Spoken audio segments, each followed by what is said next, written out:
Una presentazione di grande stile per una squadra che vuole continuare a crescere. La stagione della Metalco Thunders, formazione di softball di Castelfranco, è iniziata ufficialmente mercoledì 18 gennaio al Sunrise Lounge Bar. Al suo secondo anno di Serie A1, la Metalco, rinata nel 2007 protagonista da 10 anni in rapida ascesa, vuole consolidarsi come solida realtà nel panorama del softball italiano.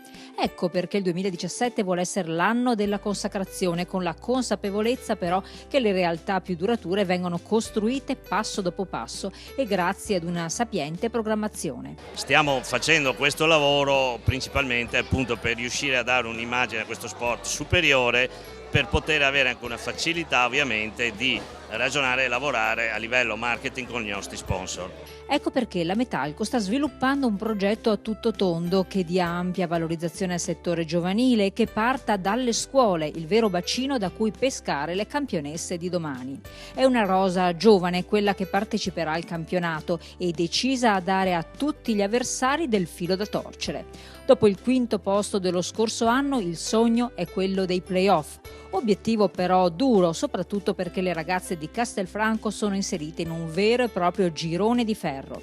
Ma la Metalco degli ultimi anni insegna che anche i traguardi più irraggiungibili, grazie al lavoro quotidiano, possono rivelarsi quanto mai a portata di mano. Ho una squadra che è in grado di farlo, però in questo momento non ha la maturità necessaria. E la stiamo trovando strada facendo. Abbiamo bisogno di stare in campo, di lavorare duro. Ecco perché per aumentare il tasso tecnico della rosa, coach Morabito al suo terzo anno alle Thunders potrà contare sul talento di Desiree Ibarra, lanciatrice californiana che si unirà alla squadra al termine del campionato australiano. E sempre da oltreoceano arriverà a Castelfranco anche un altro pezzo da 90, Angelica Selden, nuovo membro dello staff tecnico delle Seniores, ma anche responsabile di alcune squadre del settore giovanile.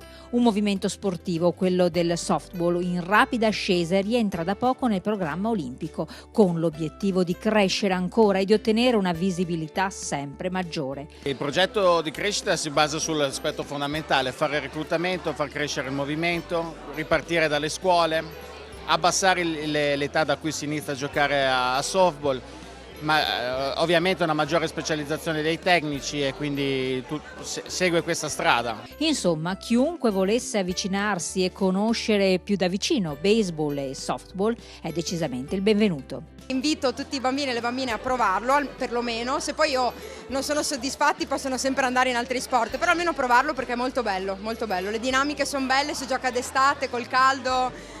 Sì, insomma auguro a tutti di giocare.